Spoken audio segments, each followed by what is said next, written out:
What good is a YouTube play button if you can't even get 5, let alone 2% of your subscriber fan base to watch? I talked about this in a previous video, and I went and got this awesome prop made. What good is this? This will be a paperweight. Now, yes, a YouTube play button is an accomplishment. There's no doubt about it. You get a nice little letter, you get a silver play button, which you guys can't see. Shout out to FedEx when they got this, printed it out, when it got it laminated, and now I got a YouTube prop, man. Maybe I'll put this behind me for motivation. But what good is a YouTube plaque, a YouTube silver play button, if nobody's going to watch? Now, listen, it is an accomplishment. YouTube sends you a nice letter saying that your subscribers, if they stand on top of each other, they can reach around the entire globe. And yes, it is an accomplishment, one that I'm trying to get to myself. But what I am more concerned with is building a brand, building and retaining an audience, keeping that audience invested, engaged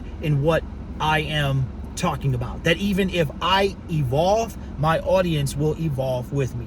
Because at the end of the day, and what I keep telling everybody, whether you're new in this space or you've been around for a while, it is important that you retain and you remain what brought your people to you in the first place. Now, your content can vary, but the core has to stay the same. See, what inevitably brings them back is you.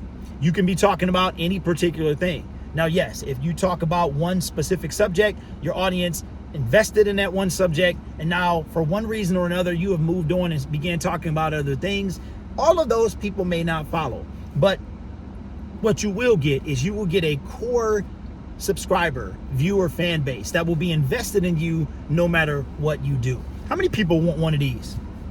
How many people want one of these behind you? I do. I don't have one on any of my channels. The closest I am is 30K. And at the rate that my channel has been growing, I average about 10 per year.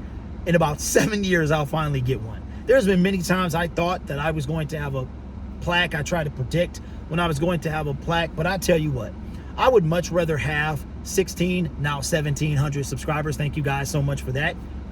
I would rather have 1,700 subscribers than 70,000 or 170,000 and get 1,000 views, 5,000 views. In whatever channel that I have, if I had 170,000, 10% of that would be 17,000. I would hope to get 25% of that. If I have 170K, now not every video you're going to get is going to get you 25%, but 25% of that would be what? 42-ish, somewhere around there. You could have a topic that is more engaging or more interesting than other topics. So you're not going to do it all the time. But if you average everything out, you should at least be able to pull a minimum of 10% of your fan base. And you have these and it means something. It means something. Because guess what?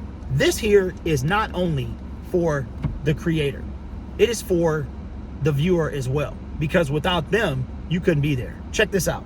When I hit 100K, whenever that time comes, I plan to have it could sound very vain, but trust me, it's not. I plan to have a plaque party, a 100K party. I don't care if we're at Dave & Buster's or the local restaurant. I will invite anybody that wants to come to share in the celebration of me hitting 100,000, because you are an extension of your viewer. And I can say this till I'm blue in the face, but what good is a plaque if no one watches? See, you can get people to subscribe eventually. Some people subscribe automatically. We discussed this in a previous video. Some people subscribe right away. Some people, like myself, before I became a YouTube creator, I was extremely stingy with my subscriptions. Let me know in the comments below. How freely do you give your subscriptions? Is it, for me, I told you this rule the other day, if I come across a channel I've never seen before and I want to see the next video and then the one after that, if I watch 3 consecutive, instant subscribe. That's what I do. If you blow me away with the very first video, instant subscribe. But before I became a creator, I was extremely selfish with my subscriptions. And then once I became a creator and I start understanding it from a creator standpoint, I said, oh, okay, let me be more freely with my subscriptions, because I understand what it takes for you to get there. But this is cool. This is cool. It really is. Now this prop is uber cool, but the real thing is cool. Now YouTube has changed it in the past couple of years. They used to have it in a glass case. Then they went to it's not a metal finish, but they went to like I don't know what it's made out of, but it looks awesome. But then they downsized it. So now it's not the same. So when I eventually get one, whenever that time is, I'll get a small. Hopefully they don't change it again. But in order to keep the quality, they claim, in order to keep the quality the way that it's quality, they had to bring down the size. There's a lot of people hitting 100K. And yes, it is a big deal. It's a big accomplishment. But what's more important? 100K plaque or your viewers tuning in and actually supporting you? Because again, subscribers are great. They help, but I want you to, we talked about this the other day. Subscribers, this YouTube play button is a vanity metric. It's a vanity metric. Yes, you hit 100K, but that's all it is. Subscribers are good for monetization, and they are good for bringing new traffic to your content, to your channel. But they have to tune in. If they don't do that, your content may not get pushed out the way it would if they were watching. There's a new metric that I don't know how new it is, but I just now noticed it, maybe about 2 weeks ago. When you go, if you're a creator, you have something called the creator dashboard.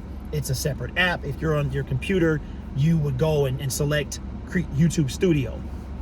But the app is called YouTube Studio, and it allows you to see the back-end analytics of your YouTube video. So for most creators who make content, they have the YouTube app, and then they have the creator or the studio app.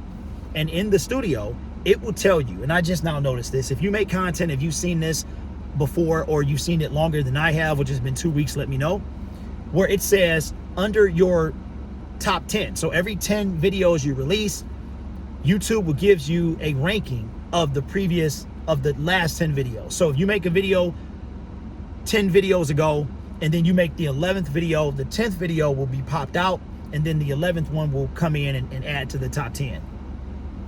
The metric says fewer subscribers are interested in this video. There was a metric, and there still is, I believe, that says fewer regular viewers are interested in this video.